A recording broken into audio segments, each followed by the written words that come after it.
Good morning, and a warm welcome to your show, Sunny Morning San Francisco. I'm your host, Melissa, and it's Thursday, October 9th. You'll be interested to know.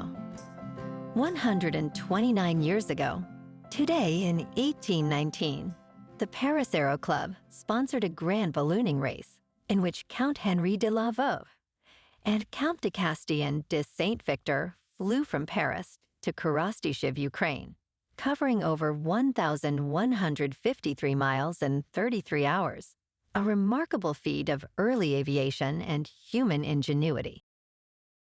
So now you know.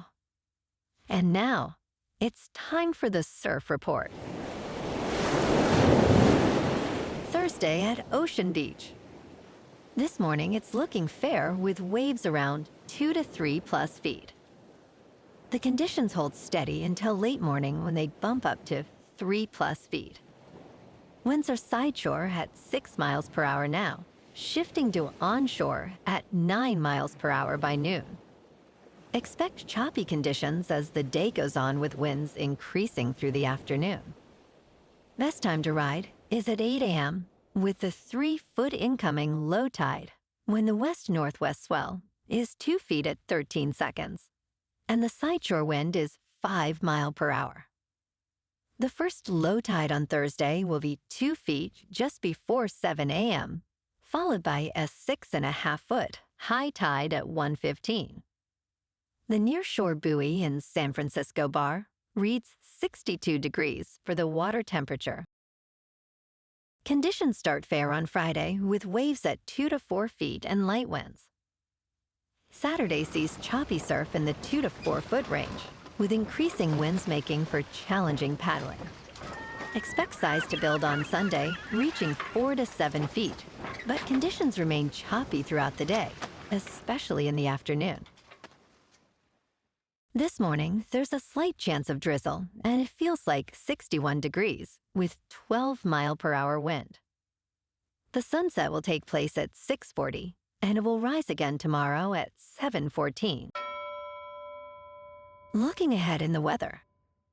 Friday is mostly sunny with a high near 62 and a west-southwest wind of 6 to 10 miles per hour, with a slight chance of rain after 5 p.m. into the evening. Saturday and Sunday stay mostly to sunny with highs around 60 to 62 and mild nights in the mid-50s. But a slight chance of rain returns Sunday night before Columbus Day, when rain is likely with highs near 60 and lingering rain likely Monday night with lows around 55.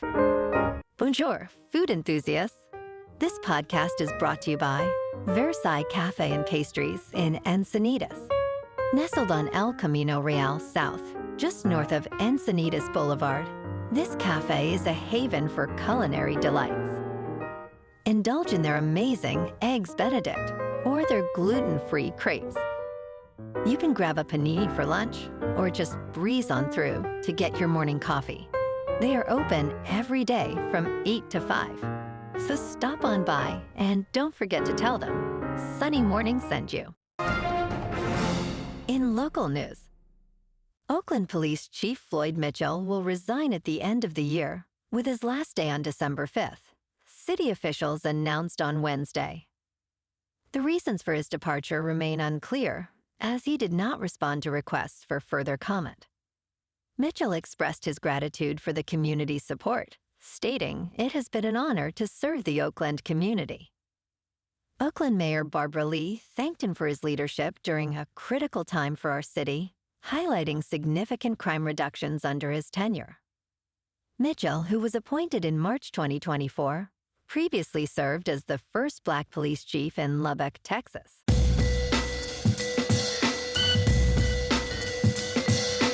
Now on to sports. The great Bill Belichick experiment has taken a dramatic turn at the University of North Carolina. His tenure as head coach has devolved into a situation resembling the Carolina Panthers, leaving fans embarrassed. With a record of 2 wins and 3 losses, the football team's performance has disappointed many. Fans left Kenan Stadium early during a recent game against Clemson, underscoring their frustration. Belichick's past success in the NFL has not translated to college football, leading to widespread criticism. The planned documentary about the team has been scrapped due to the growing dissatisfaction surrounding him. And tonight, on Thursday Night Football, the 4-1 Eagles are at the 1-4 Giants. Kickoff is at 8:15 p.m. on Amazon Prime Video. Philadelphia is favored by 7.5, and the over-under is 40.5. In local sports, Brock Purdy did not participate in the first practice of the week, as he is recovering from a toe injury, while Mac Jones was limited after a recent game against the Rams. The 49ers are preparing to face the 4-1 Tampa Bay Buccaneers in their Week 6 clash. Coach Kyle Shanahan mentioned that Ricky Pearsall is unlikely to return this week, though the team hopes to see George Kittle back in practice soon. Defensive tackle Kevin Givens returned after recovering from a pectoral injury, while Kelly Davis participated despite having a cast on his hand. And on to hockey. The Sharks will not have a designated captain this season, opting instead for a rotation of 5 alternates. Coach Ryan Warsofsky announced that forward Tyler Toffoli will wear the A for all games, while Macklin Celebrini and Barclay Goodrow will wear it for home games. Mario Ferraro and Alexander Wenber will wear the A for road games. Warsofsky stated, "Each of the players that will serve as our leadership group for the season bring an important skill set and character to the room." Tonight, they kick off the season at home against the Golden Knights. Puck drop is at 7.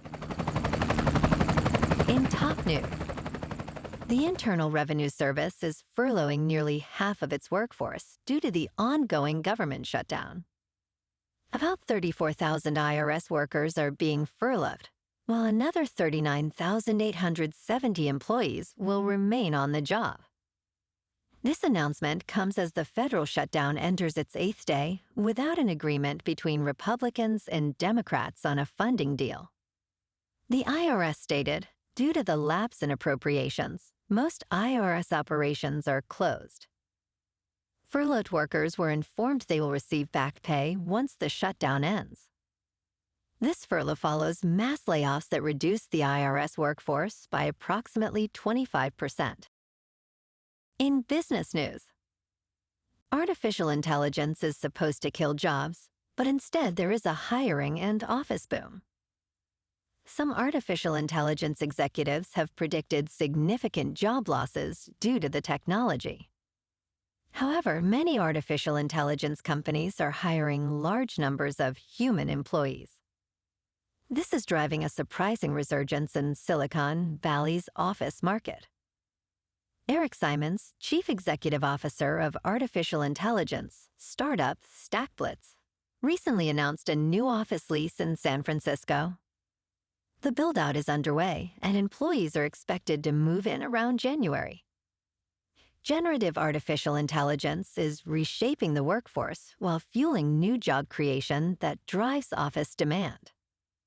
In crypto movement, Bitcoin is unchanged at just over $122,000.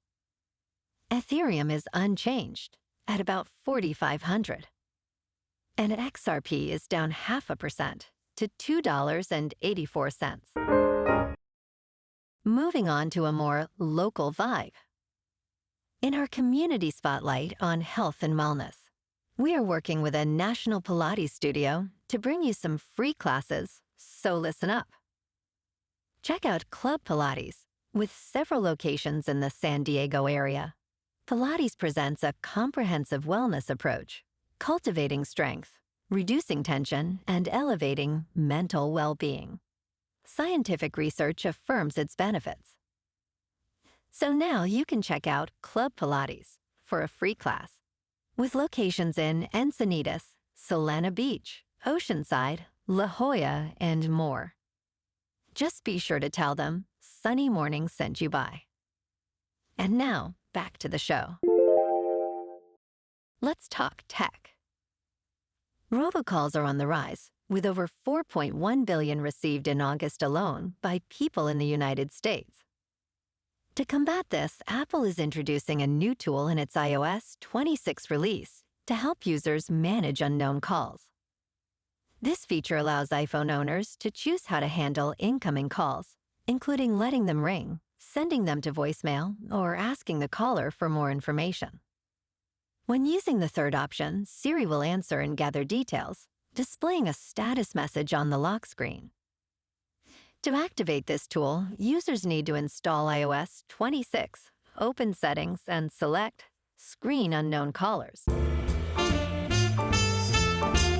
in entertainment news, Wind River, the next chapter star Jason Clarke, reveals that the sequel is about to come out soon after being locked up with the legalities.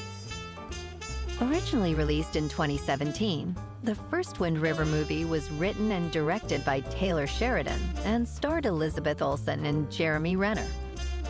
A sequel was announced in November 2022, focusing on Chip Hansen, a character from the first film.